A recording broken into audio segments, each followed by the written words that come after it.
So guys welcome back with another videos. ಇನ್ನು ಡೈಟ್ ವಿಷಯಕ್ಕೆ ಬರ್ತೀನಿ. ಬಿಗ್ ಬಾಸ್ ಕಡೆಯಿಂದ ಮತ್ತೊಂದು ಪ್ರೋಮೋ ಅಪ್ಡೇಟ್ ಮಾಡಿದ್ದಾರೆ. ಆ್ಯಂಡ್ ಇಲ್ಲಿ ರಾಶಿಕಾ ಟಾಸ್ಕ್ನಲ್ಲಿ ಮಾತ್ರ ಅಲ್ಲ, ಮನೆ ಜವಾಬ್ದಾರಿ ನಿಭಾಯಿಸೋದ್ರಲ್ಲೂ ಫಸ್ಟ್ ಅಂತ ಒಂದು ಕ್ಯಾಪ್ಷನ್ ಹಾಕಿ ಪ್ರೋಮೋ ಅಪ್ಡೇಟ್ ಮಾಡಿದ್ದಾರೆ.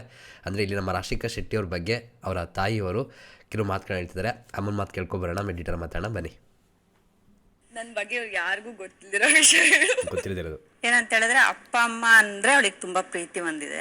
ಅದಂತ ಯಾಕೆ ಅಂತ ಹೇಳಿದ್ರೆ, ತಂದೆ ತಾಯಿ ಮಕ್ಕಳನ್ನ ಎಷ್ಟು ನಾವು ನೋಡ್ಕೊಂತೀವಿ, ಆದ್ರೆ ಮಕ್ಕಳು ತಂದೆ ತಾಯಿ ನೋಡ್ಕೊಳೋದು ತುಂಬಾ ರೇರು. ಆದ್ರೆ ಇವಳು ಹೆಂಗೆ ಅಂತ ಹೇಳಿದ್ರೆ, ಎಲ್ಲೇ ಹೊರಗಡೆ ಹೋಗ್ಲಿ, ಶೂಟಿಂಗ್ ಇರ್ಲಿ, ಏನೇ ಒಂದ್ ಕೆಲಸ ಕಾರ್ಯಗಳ ಮಧ್ಯದಲ್ಲೂ ಒಂದ್ ಫೋನ್ ಮಾಡ್ತಾಳೆ. ಫಸ್ಟ್ ದಿನಕ್ಕೆ ಒಂದು 10-15 ಸಲ ಫೋನ್ ಮಾಡ್ತಾಳೆ ಮನೆಗೆ.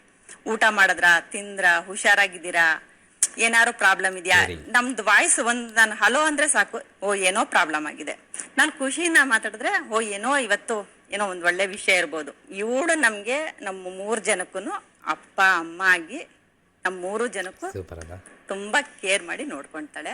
ನಾವು ಎಷ್ಟು ಜನ್ಮದ ಪುಣ್ಯ ಮಾಡಿದ್ವಿ ಏನೋ ಇಂಥ ಮಗಳನ್ನ ಪಡೆಯಕ್ಕೆ. ನಮ್ಮ ಮನೆಯಲ್ಲಿ ಗಂಡು ಹುಡುಗ ಇದ್ದಂಗೆ ಇವಳು. ಆ್ಯಕ್ಚುಲಿ ಏನು ಗೊತ್ತಾ, ಇಲ್ಲಿ ನೋಡಿ ರಾಶಿಕಾ ಶೆಟ್ಟಿ ಅವರು ಬಿಗ್ ಬಾಸ್ ಮೇಲೆ ಯಾವ ಥರ ಇದ್ದಾರೆ ಏನು ಕತ್ತಿದ್ರೆ ನೀವು ನೋಡಿದ್ದೀರಾ, ಓಕೆನಾ.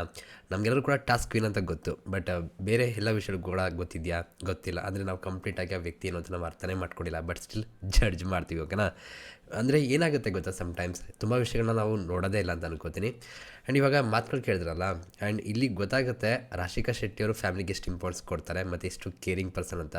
ಆ್ಯಂಡ್ ಈಗಿನ ಜನ್ರೇಷನ್ನ ನೋಡಿರೋ ಹಾಗೆ, ತುಂಬ ವೀಡಿಯೋಗಳನ್ನ ನೋಡಿರೋ ಹಾಗೆ ಮತ್ತು ನ್ಯೂಸ್ಗಳು ನೋಡಿರೋ ಹಾಗೆ, ಇವತ್ತು ತಂದೆ ತಾಯಿನ ಬಿಟ್ಟು ಹೋಗೋರೇ ಹೆಚ್ಚು, ಕೇರ್ ಮಾಡಲ್ಲ, ಬಿಟ್ಟಾಕ್ತಾರೆ, ಗಂಡು ಮಕ್ಕಳೇ ಬಿಡ್ತಿದ್ದಾರೆ, ಓಕೆನಾ.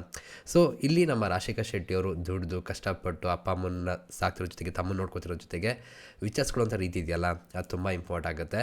ನಾವು ಎಷ್ಟೇ ಬ್ಯುಸಿ ಇದ್ದರೂ ಕೂಡ ಸ್ಟಿಲ್ ಫ್ಯಾಮಿಲಿಗೆ ಇಂಪಾರ್ಟೆನ್ಸ್ ಕೊಡೋದಿದೆಯಲ್ಲ, ಅದು ತುಂಬ ಇಂಪಾರ್ಟೆಂಟ್ ಆಗುತ್ತೆ. ನಾನು ಯಾವಾಗ ಕೂಡ ಹೇಳ್ತೀನಿ, ಫ್ಯಾಮಿಲಿ ಅನ್ನೋದೇ ನಮಗೆ ಮೇನ್. ಸೊ ಅದನ್ನು ಬಿಟ್ಟು ನಾವು ಹೊರಗಡೆ ನೋಡೋಕ್ಕೆ ಹೋಗಬಾರ್ದು. ಅಂದರೆ ಫಸ್ಟ್ ಪ್ರಿಫರೆನ್ಸ್ ಯಾವಾಗ ಕೂಡ ಫ್ಯಾಮಿಲಿ ಇರಬೇಕು, ಅಷ್ಟೇ ನನ್ನ ಮಾತು, ಓಕೆನಾ.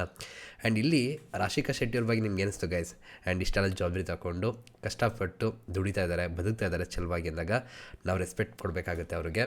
ಆ್ಯಂಡ್ ಅದಕ್ಕೆ ಹೇಳುವಂಥದ್ದು, ಬರೀ ಬಿಗ್ ಬಾಸ್ನ ನೋಡಿ ನಾವು ಕಂಪ್ಲೀಟ್ ಜಡ್ಜ್ ಮಾಡಬಾರ್ದು. ಅಂದರೆ ಜಡ್ಜ್ ಮಾಡೋದು ತಪ್ಪಲ್ಲ, ವಿಷಯಗಳು ಜಡ್ಜ್ ಮಾಡೋಣ. ಅವ್ರೇನೋ ಒಂದು ಮಾಡಿದಾಗ ತಪ್ಪು ಅನ್ನೋಣ, ಸರಿ ಅಂತ ಹೇಳೋಣ.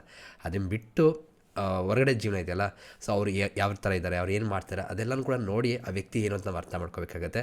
ಅದಕ್ಕೋಸ್ಕರ ಹೇಳುವಂಥದ್ದು, 100 ದಿನ ಆಟದಲ್ಲಿ ಕೆಲವೊಂದು ಆಟಗಳು ಆಗ್ತಾ ಇರುತ್ತೆ. ಸೊ ಯಾರಿಗೂ ತುಂಬ ಹೇಟ್ ಮಾಡಬೇಡಿ, ಒಪಿನಿಯನ್ ಹೇಳಿ ಸಾಕು ಅಂತ. ಆ್ಯಂಡ್ ನಿಮ್ಗೆ ಅನಿಸುತ್ತೆ ಗೈಸ್, ಇಲ್ಲಿ ನಮ್ಮ ರಾಶಿಕಾ ಶೆಟ್ಟಿಯವರ ಅಮ್ಮನ ಮಾತು ಕೇಳಿ ಸ್ವಲ್ಪ ನರ್ವಸ್ ಆಗಿರೋ ರೀತಿ ಇದೆ. ಅಮ್ಮ ಮಾತಾಡ್ತಿರ್ಬೇಕಾದ್ರೆ ಆಮೇಲೆ ಸ್ವಲ್ಪ ಕಂಫರ್ಟ್ನ ಕೊಟ್ಟರು ರಾಶಿಕಾ ಶೆಟ್ಟಿ. ಅದಾದ್ಮೇಲೆ ಮಾತು ಚೆನ್ನಾಗಿ ಬಂತು ಅಂತಲೇ ಹೇಳ್ಬೋದು. ನೋಡುವ, ಸೀಕ್ರೆಟ್ ಇನ್ನೂ ಏನಾದ್ರು ರಿವೀಲ್ ಮಾಡ್ತಾರೆ ಏನು ಕತೆ ಅಂತ. ಬಟ್ ಒಂದು ರೆಸ್ಪಾನ್ಸಿಬಿಲಿಟಿ ಇರುವಂಥ ಹೆಣ್ಮಗಳು ಅಂತ ಗೊತ್ತಾಗ್ತದೆ. ಒಳ್ಳೆಯದಾಗಲಿ, ಆ್ಯಂಡ್ ನಿಮ್ಮ ಸಪೋರ್ಟು ಇರಲಿ. ಸಿಗೋಣ ಗೈಸ್ ಮತ್ತೆ. Thank you guys, love you guys, bye.